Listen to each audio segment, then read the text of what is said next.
What's up everybody and welcome to another episode of Fallout 4 Mods Weekly. Today's episode is going to be a little bit shorter than the usual one. It is Easter today, so I do have a bunch of other stuff like going to meet with family and spend time with them. So as a result, the episode is just going to be a little bit shorter. We'll be back to normal next week. With that being said, we did get a handful of very good mods, some quality mods that are filling out categories that otherwise were kind of left untouched, which is pretty cool to see. I feel like this is a trend we've been following over the past few weeks of modding. With that being said, if you guys do enjoy the content, I encourage you to consider subscribing, but with that, we'll just jump right into it.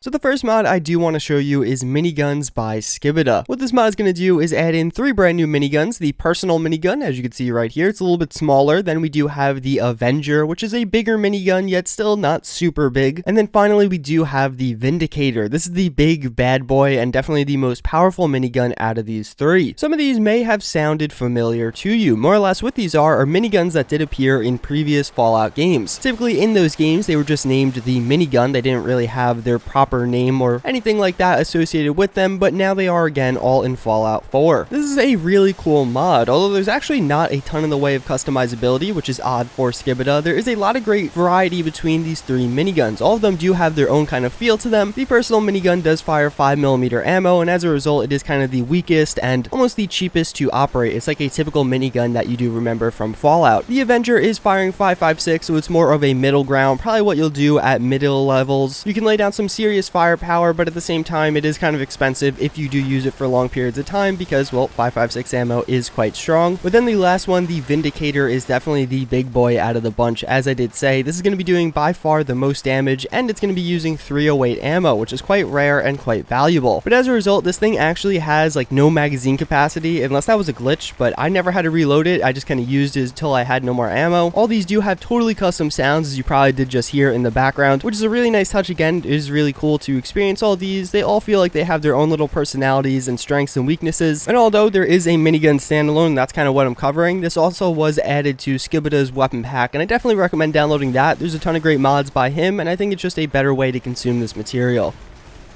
Then we do have the 12.7mm pistol, which I did post a video on earlier in the week. This is also adding in a pretty iconic weapon from previous Fallout games. The 12.7mm pistol is something uniquely Fallout. It is kind of a weird caliber and a weird looking gun in general. In Fallout 4, it is featuring totally custom animations, and all around the gun itself does really embody some Fallout 4-ness. There's a lot of different attachments and changes you can make to the gun, and even the custom animations do branch outside of just the reload. You also do have a custom running animation, which is a nice touch, because, you know, you'll probably see yourself running fairly often with your weapon, and seeing that changed up a bit is, again, something that it kind of spices things up with this mod. Deadpool has made some great quality content in the past. This is definitely no exception to that, and I definitely recommend checking it out.